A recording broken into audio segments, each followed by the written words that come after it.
Bon après-midi à tous. Hello, good evening. Mon nom est Armand Afkami, votre animateur pour la soirée et pour tout MTL Connect. Bienvenue à MTL Connect, la semaine numérique de Montréal. Welcome to MTL Connect, Montreal's Digital Week. Nous sommes ici pour les cérémonies des prix de reconnaissance jeunesse. Alors, bienvenue à cette remise de prix. Merci d'être ici en si grand nombre. C'est le fun de voir des gens en présentiel. Alors, bonjour à tous. Alors, cette remise de prix Jeunesse en littératie numérique 2022, c'est une occasion de mettre en lumière les initiatives de personnes passionnées qui posent des actions pour s'assurer de préparer la jeune génération au monde de demain. Cette année, 36 organisations ont soumis leur candidature.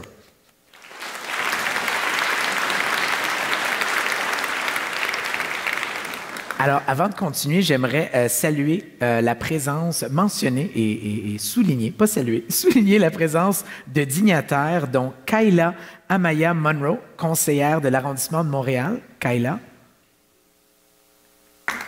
Allô. Valérie Picard-Lavoie, représentante du secrétariat à la jeunesse du Québec. Valérie. Allô, Valérie. Et Dardane Issoufi, membre CA du Printemps numérique. Dardane? Allô, Dardane. Alors, j'en profite aussi pour remercier les membres du jury. Alors, quand je vais vous nommer, peut-être levez-vous de cette 3e édition des prix. Alors, Bruno Santerre, coordonnateur de programme intégration multimédia au Collège Bois de Boulogne. Bruno? Bonjour, Bruno. Juliette Waters, responsable de l'apprentissage chez Digital Moments, anciennement Kids Code Jeunesse. Juliette. Allô, Juliette. Florence Roche, productrice et associée chez Tobo Studio. Florence? Bon, Florence. Et Sandrine Promtep, professeure agréée au département du marketing de l'ESG de l'UQAM. Sandrine? Non, mais bonjour. Virtuellement. J'aimerais aussi prendre un moment pour remercier les partenaires qui ont permis cette soirée d'exister et de ce type d'événement, donc le prix Reconnaissance Jeunesse d'exister. Et ils sont responsables ensemble, les partenaires, d'environ 9 000 $ de prix. Alors, merci beaucoup à nos partenaires. J'aimerais souligner Caisse des Jardins des TI. Merci à vous. Ah, bonjour Samir, bonjour. Druide Information. Druide Information Inc. Êtes-vous là? Non, mais merci. Ah, Druide! Ah, bonjour et merci. Et l'association EdTech. Est-ce qu'on est là? Merci EdTech. Yay! Bon, alors, j'invite maintenant, sans plus tarder, Julie Pigeon, directrice de l'association EdTech, à nous dire quelques mots. On applaudit Julie. Bonsoir à tous. Ça me fait plaisir d'être là pour remettre... présenter les prix, en fait, qui seront remis aujourd'hui aux lauréats. Alors, ça va comme suit. Un abonnement pour 10 utilisateurs à Antidote Web bilingue offert par Druide Informatique. Un mentorat d'affaires offert par Desjardins Caisse DTI. Un article à paraître dans une infolettre spéciale et plateforme du Printemps numérique, ainsi que sur le site du lien multimédia. Un café numérique offert par Printemps numérique. Et la trousse de prix de l'association EdTech. 2 abonnements annuels à la plateforme de Pitchonaire pour augmenter sa confiance en sa prise de parole. Un publi-reportage rédigé par le magazine L'École branchée. 10 abonnements d'1 an au journal numérique Le Curieux et un article commandité. Et finalement, un abonnement d'1 an à l'une des ressources de EduMédia. Et je prends juste un petit instant pour vous dire que l'association EdTech, c'est une centaine d'organisations en technologie éducative au Québec. Merci. Merci beaucoup, Julie. Merci EdTech et merci aux partenaires. On a bien hâte, sous peu, de dévoiler les gagnants. Alors, j'aimerais tout de suite inviter l'ambassadrice jeunesse des prix de reconnaissance jeunesse, Taina Mouette. On l'applaudit.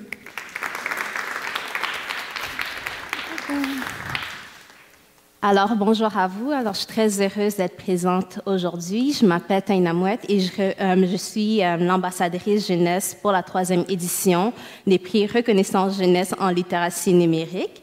Alors, j'ai eu la chance l'année dernière d'être lauréate pour les prix jeunesse du gouvernement québécois pour l'axe de la culture, pour mon implication à travers la plateforme médiatique que j'ai créée qui s'appelle Je suis Montréal. Alors, Je suis Montréal est un projet qui vise à remettre en question l'identité montréalaise et québécoise dans le but d'y intégrer toute personne autochtone, noire et de couleur, peu importe leur identité.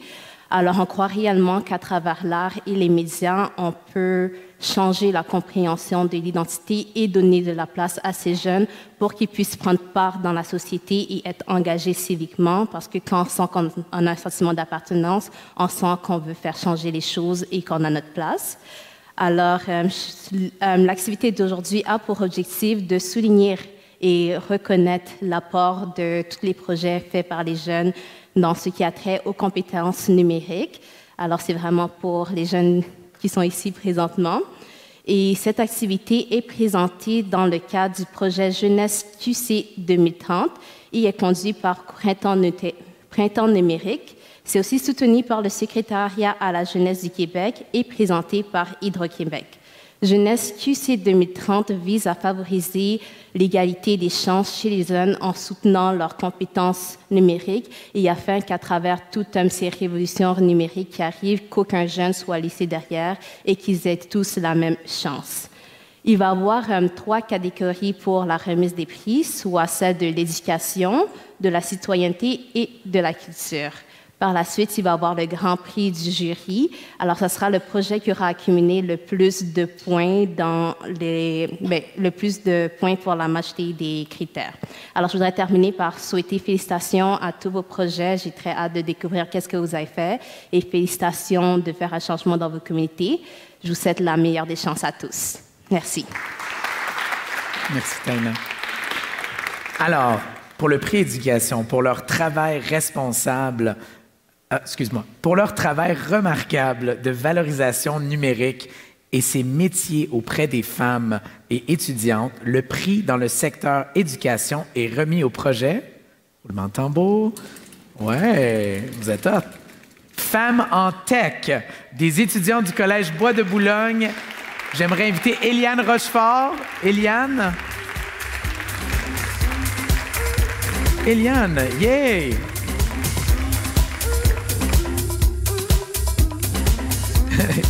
Yeah, all right, on danse. Le prix, félicitations. Bonsoir, je suis vraiment contente d'être là avec vous aujourd'hui. Donc, je m'appelle Eliane Rochefort. Salut, oui. Donc, ça, c'est Laura May aussi. Elle a participé avec moi au projet Femmes en Tech.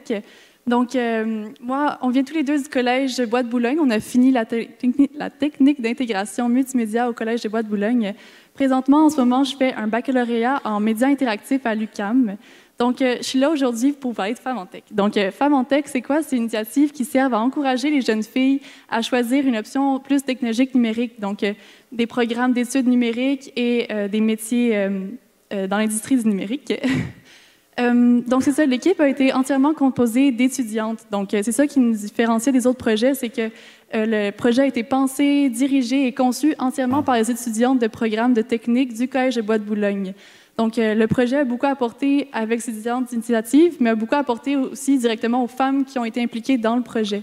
Donc, à travers cette initiative-là, on a fait des conférences dans les écoles sur les technologies, on a animé des colloques sur l'importance des diversités. Puis, on a fait aussi des entrevues avec des femmes inspirantes qui nous ont parlé de leur parcours, de leur expérience. Donc, tout ça avec le but d'inspirer les jeunes filles à rejoindre les technologies. Puis, c'est ça. Au final, le projet a beaucoup touché directement les femmes qui ont été impliquées dans le projet. Donc, pour ma part, personnellement, j'ai eu un stage grâce à Femmes en Tech au Centre Phi. Donc, comme développeur, c'était vraiment un stage de rêve pour moi. Le réseautage a été quelque chose qu'on a beaucoup plus développé. Puis, juste la communication, juste être là devant vous aujourd'hui, puis parler, puis briser cette gêne que j'avais, que juste un exposé oral avant me gênait plus que tout. Donc, pour moi, aujourd'hui, c'est un challenge, mais c'est ce genre de challenge-là qui m'a fait beaucoup grandir avec Femmes en Tech, puis qui a aussi touché les autres membres de mon équipe. Je vais faire un petit bout aussi publicité. La prochaine partie de Femmes en Tech, on cherche des partenaires pour contribuer au projet. Donc, amener des jeunes filles à visiter les entreprises, parler avec des femmes d'entreprise. Donc, si jamais vous êtes intéressés à participer au projet, vous pouvez me contacter. C'est la prochaine volet de Femmes en Tech. Donc, ça va être ça pour la suite. On va essayer aussi de recréer un nouveau groupe Femmes en Tech pour leur donner la même chance que nous, on a eu avec cette initiative-là. Donc, puis je finissais aussi par remercier Bruno Santerre qui nous a appuyés tout au long du projet, puis que sans lui, il n'y aurait eu rien de possible dès en partant. Donc, un gros merci. Et un merci final à Montréal Connect de nous avoir laissé la chance aujourd'hui d'être avec vous. Donc, merci beaucoup. Bravo, Eliane. Bravo, Eliane. Et en tout cas, si vous nous dites que vous êtes gênée, ça paraît pas du tout. Vous faites très bien ça. Encore une fois, félicitations. I see a bright future. Oui, on applaudit.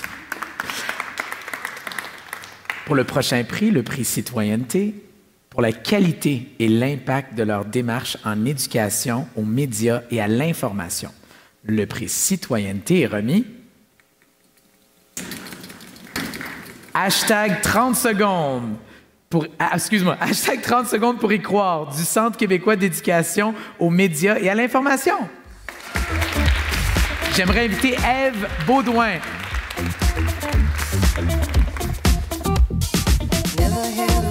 Ça fait plaisir. Ah, je passe le micro. Aïe! Bonsoir tout le monde. Alors, c'est le 30 secondes avant d'y croire, le programme qui a gagné le prix. Je suis Ève Baudin, je suis la vice-présidente de cette organisation-là qui s'appelle le Centre québécois d'éducation aux médias et à l'information. Et puis, au nom de toute l'équipe, je vous remercie pour ce prix. Si vous ne connaissez pas notre organisation, c'est peut-être un peu normal parce que c'est plutôt récent. C'est une organisation à but non lucratif qui a été mise sur pied en 2001 par des journalistes qui croyaient en l'importance d'une meilleure littératie informationnelle. Et donc, c'est aussi une organisation qui est soutenue par le secrétariat à la jeunesse pour une certaine partie de ses activités. Donc, en 2001, quelques journalistes, on a décidé, en fait, de mettre sur pied cette organisation-là. Sa mission est toute simple, c'est de développer l'esprit critique afin de combattre la désinformation, aider les gens à mieux s'informer et aussi faire connaître le métier de journaliste. Je l'ai précisé, c'est une organisation fondée par des journalistes professionnels et qui a été fondée suite au succès vraiment fulgurant du programme 30 secondes avant d'y croire, qu'on a lancé en 2018 avec la Fédération professionnelle des journalistes du Québec, donc la FPJQ. L'idée, c'était d'envoyer des journalistes en classe pour aller à la rencontre du public, parler de désinformation, parler de fausses nouvelles, mais aussi de parler de leur métier, répondre aux questions du public. Le public a beaucoup de questions sur la façon dont on fait l'information. Donc, c'était dans cette ambition-là. Il y a eu tellement de demandes qu'on a décidé de créer un centre pour rapatrier le programme 30 secondes avant d'y croire. Et maintenant, notre objectif est le même, notre mission est la même, mais on veut aussi créer des partenariats, développer des activités, faire aussi davantage de partenariats avec des médias. Il y en a de plus en plus des médias qui mettent sur pied des initiatives d'éducation aux médias et à l'information. Donc, on crée des ressources, des vidéos. On ne fait pas juste envoyer des journalistes dans les écoles. Donc, on a rejoint 40 000 personnes quand même. Les journalistes ont rejoint 40 000 jeunes là, depuis le lancement et c'est pas fini. Voilà. Et c'est que des journalistes professionnels, comme je le mentionnais, qui vont dans les écoles. Alors, bien sûr, c'est avec eux qu'on partage ce prix. Ce sont eux, nos ambassadeurs, nos bénévoles, très souvent, qui vont dans les écoles. Alors, bien sûr, je les remercie pour ce prix. Merci. Merci. Félicitations encore, Ève Baudin, VP du CQMI. Alors, le prochain prix est le prix Culture. Alors, pour une initiative contribuant à l'inclusion et à l'implication des filles et des jeunes femmes autochtones dans leur communauté, le prix Culture est remis au projet. Là, je vais la voir. Mobilisation du leadership féminin autochtone du CoLab Innovation sociale et culture numérique. Et j'aimerais inviter Josée Gauthier, directrice générale du CoLab. Josée! Yeah! Félicitations, je vous passe votre micro. Votre prix. Félicitations. Bien, merci beaucoup. Nous sommes bien fiers de remporter le prix Accès Culture.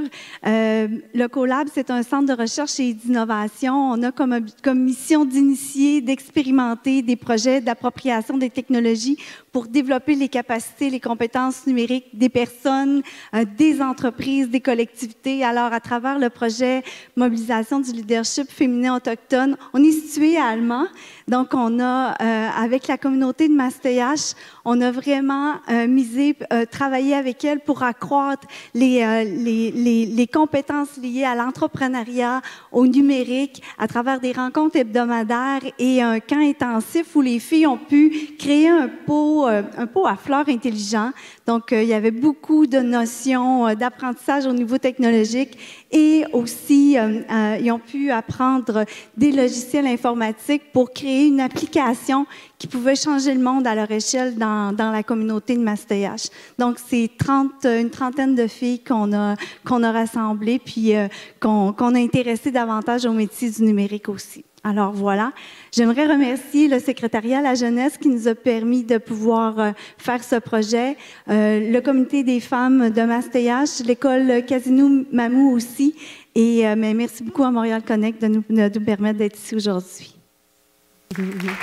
Merci José Gauthier et félicitations. Alors, avant de présenter et dévoiler le Grand Prix du jury, j'aimerais aussi inviter tout de suite Kayla Amaya Monroe de la Ville de Montréal pour nous parler des mentions spéciales. Kayla.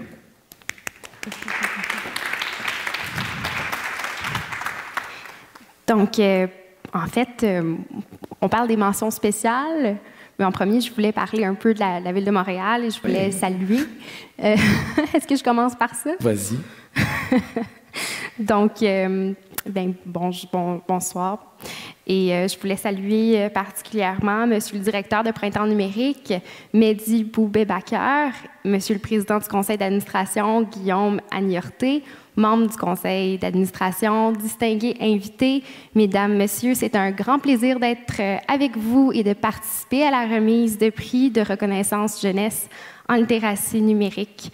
Ce prix remarquable, lancé il y a 3 ans dans le cadre de la Semaine du numérique de Montréal, Montréal Connect, fait rayonner des projets qui contribuent directement au développement des compétences numériques des jeunes Québécoises et Québécois. La Ville de Montréal est par ailleurs fière de soutenir encore cette année l'événement Montréal Connect. Ça nous permet de favoriser le développement et le rayonnement économique de nos industries numériques, mais aussi de mettre l'intelligence numérique au service de l'ensemble de la communauté montréalaise. Nous croyons fermement à l'égalité des chances chez les jeunes. Des initiatives comme celle-ci sont importantes car elles contribuent à réduire la fracture numérique entre les populations. Il est plus que jamais crucial de rendre nos citoyennes et nos citoyens habiles avec les technologies. C'est une question d'équité, de participation citoyenne, mais aussi d'accès aux services publics. De notre côté, à la Ville de Montréal, nous reconnaissons l'importance de la littératie numérique. C'est pourquoi nous mettons plusieurs initiatives en œuvre dans le réseau des bibliothèques de Montréal. Des projets novateurs sont offerts au public jeunesse, dont des ateliers de création de balados offerts en partenariat avec la Puce à l'oreille ou encore les ateliers numériques Technoculture Club. Rappelons également que près de 20 lieux de création et d'exploration numérique, tels les Media Labs et les Fabricathèques, sont accessibles un peu partout dans la ville et ses quartiers. En terminant, je tiens à reconnaître et saluer les efforts de tous les organismes, institutions et entreprises qui ont déposé leur candidature. Je félicite tout particulièrement les lauréates et lauréats du prix de cette année. En rendant accessibles les compétences en numérique à la jeunesse, vous contribuez directement à démocratiser leur avenir.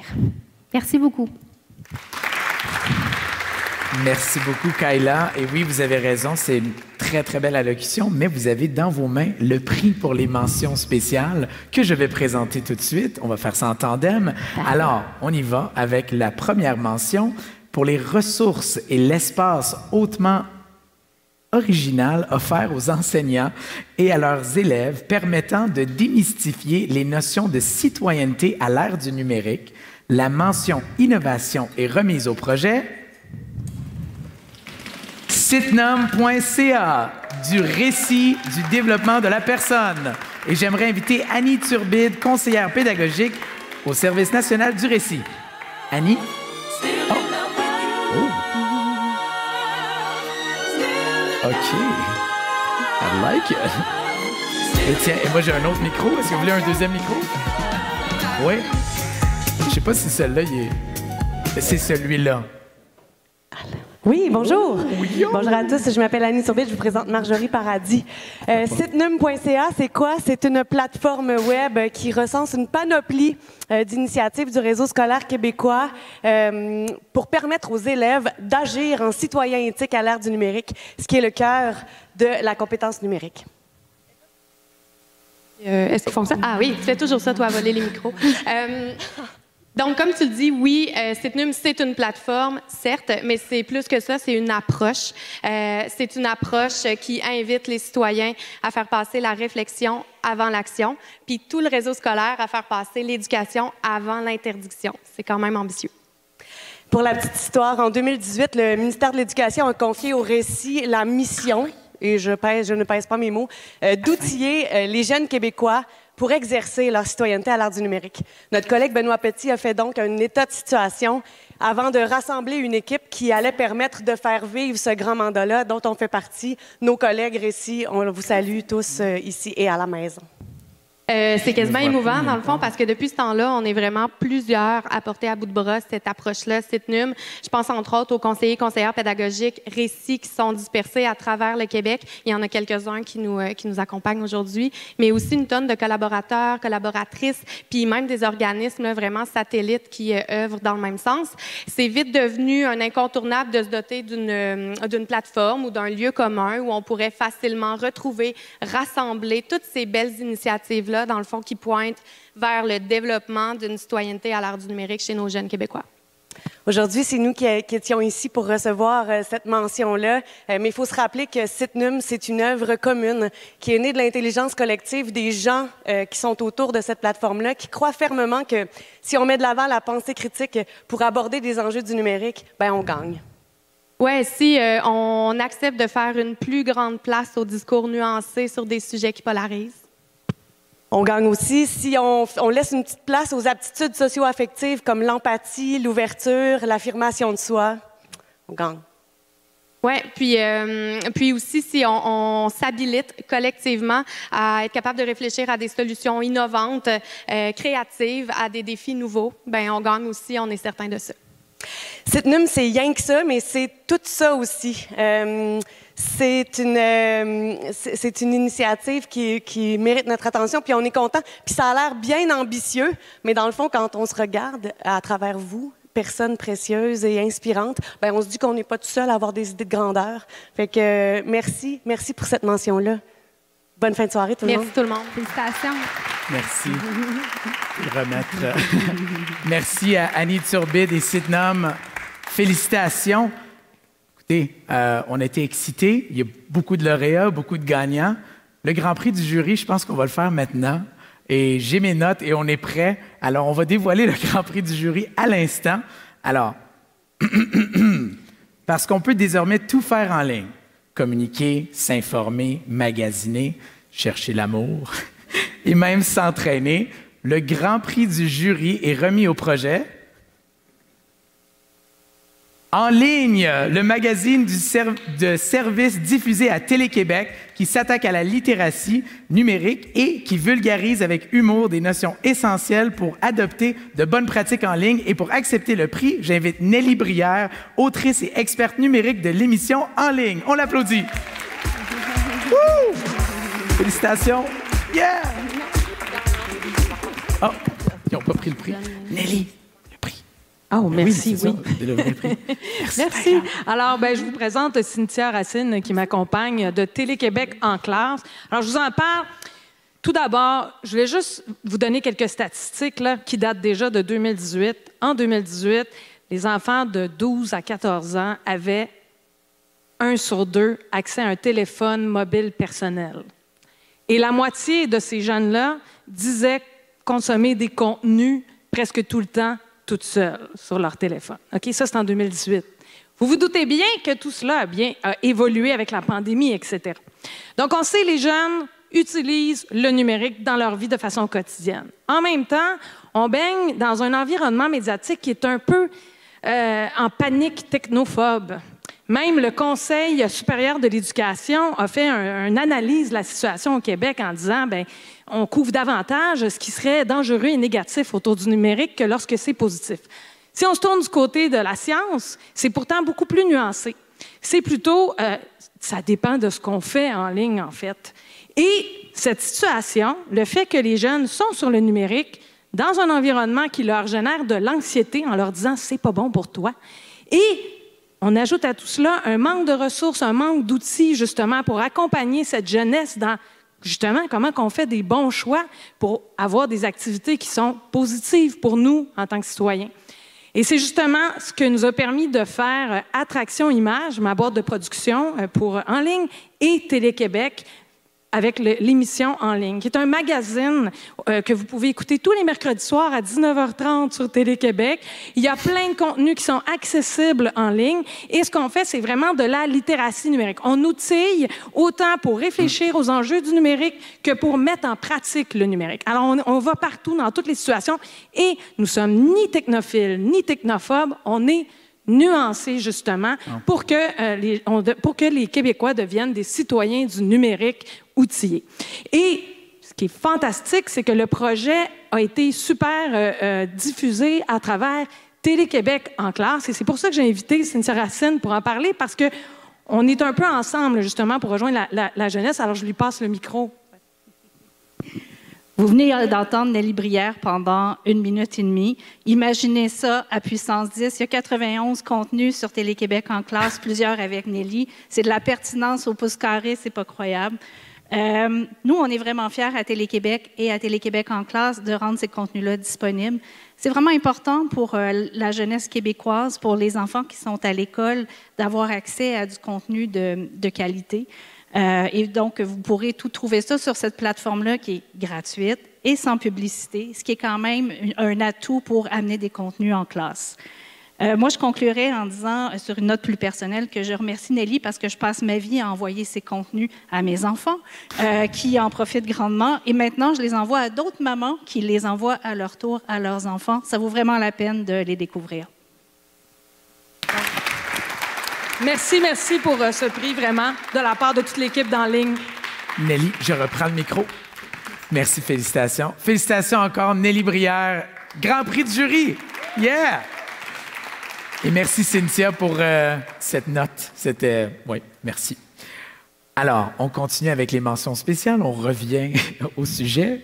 Alors, la prochaine mention spéciale, je pars pour une activité qui allie art et technologie, permettant aux jeunes d'explorer le potentiel des nouvelles technologies de façon créative.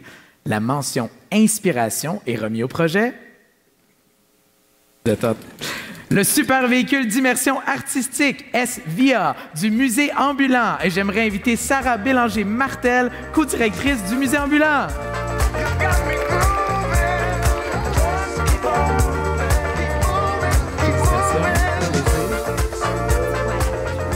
Merci beaucoup. On est vraiment content d'être ici. Ceux et celles qui ne nous connaissent pas, le musée ambulant, on est un petit musée d'art nomade.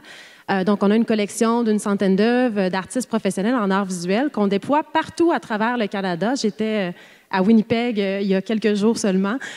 Et on se promène comme ça avec des œuvres dans le désir de rendre l'art accessible. L'idée, c'est vraiment d'aller vers les publics, là où ils sont. On va voir des gens partout dans les écoles, les garderies, les résidences pour personnes aînées. Et ce projet-là, le super véhicule d'immersion artistique, c'est un projet d'innovation autant sur le plan de la technologie que sur notre approche de médiation. Parce que, oui, on est ambulant, on n'a pas de lieu physique, là, nous, le musée ambulant, on se promène tout le temps, mais le nomadisme, c'est juste une manière de rendre l'art accessible. Pour vraiment rendre les pratiques accessibles, on veut les accompagner de médiation et on veut surtout donner la chance au public de mettre les mains dans les nouveaux médiums, puis de créer avec ces nouveaux médiums-là. Donc, on a depuis 2 ans développé, merci au Conseil des arts du Canada de nous avoir accompagnés là-dedans, mais on a développé en fait un dispositif qui inclut un scanner 3D, une flotte de casques de réalité virtuelle interconnectés, des ponts de programmation qui ont été faits par toute l'équipe en collaboration avec des collaborateurs vraiment géniaux. Et on a créé cet outil-là qui permet pas juste la diffusion nomade d'œuvres ou d'expériences immersives, interactives en réalité virtuelle, mais aussi la création en réalité virtuelle. Puis ça, c'est vraiment trippant parce que ce qu'on veut, c'est que les jeunes qui vont vivre ces expériences-là, qui vont vivre ces œuvres-là, puissent aussi apprendre à créer avec, développer leurs propres compétences là-dedans. Donc, c'est un très beau projet qui a roulé un peu partout au Québec, qui va continuer de rouler encore aussi cet automne. On est très fiers et on remercie vraiment toute l'équipe qui a contribué à ça et aussi à Montréal Connect de nous remettre le prix Inspiration. Yeah, good job. Félicitations. Bravo encore à Sarah Bélanger-Martel du Musée ambulant.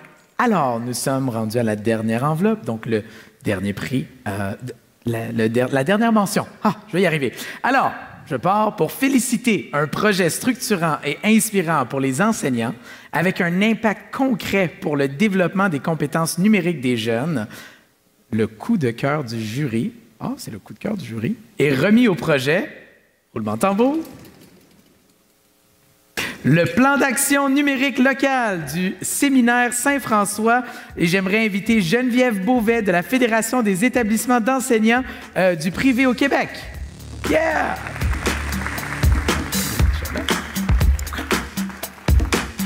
Alors, vous m'entendez? Oui. Votre prix à droite.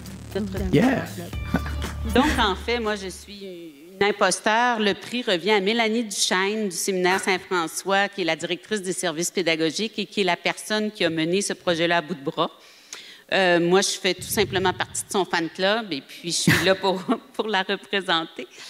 Donc, le constat de l'école, c'est que les jeunes se débrouillent bien avec l'informatique, mais les bases ne sont pas bien enseignées. Donc, ils ont travaillé vraiment à développer tout un programme de savoir-faire et de savoir-être numérique qui implique tout le monde dans l'école. Plutôt que ce soit seulement en sciences et technologies qu'on apprend ça, tous les enseignants de toutes les matières sont impliqués et on enseigne les savoir-faire et les savoir-être dans chacune des matières sur le plan numérique.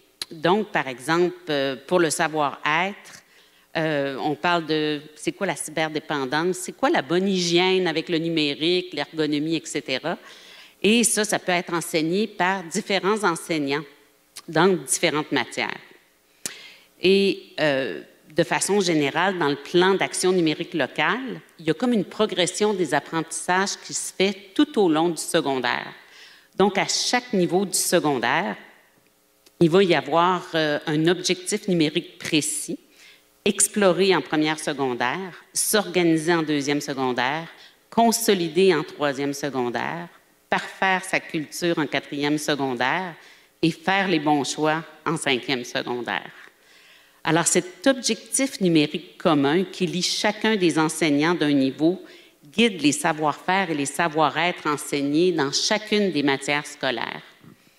Donc, ce projet-là, il n'y a pas seulement Montréal Connect qui l'a reconnu. À la Fédération aussi, on a reconnu l'importance et le côté innovateur et pertinent. Donc, on a demandé à Mélanie aussi de donner des formations à d'autres écoles pour intégrer cette façon-là d'enseigner les savoir-être et les savoir-faire numériques tout au long du secondaire.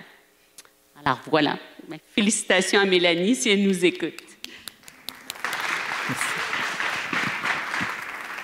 Merci beaucoup, Mme Beauvais, et félicitations à Mélanie et à l'équipe du séminaire Saint-François. Et bien, félicitations aussi à tous les gagnants et aux mentions spéciales. Félicitations, on les applaudit. C'est la fin de la cérémonie officiellement. Alors, au nom de l'équipe du Printemps numérique, du jury, des partenaires et surtout des jeunes Québécois, bien, on vous dit merci et toutes nos félicitations encore une fois aux gagnants de l'édition 2022 des prix de reconnaissance jeunesse.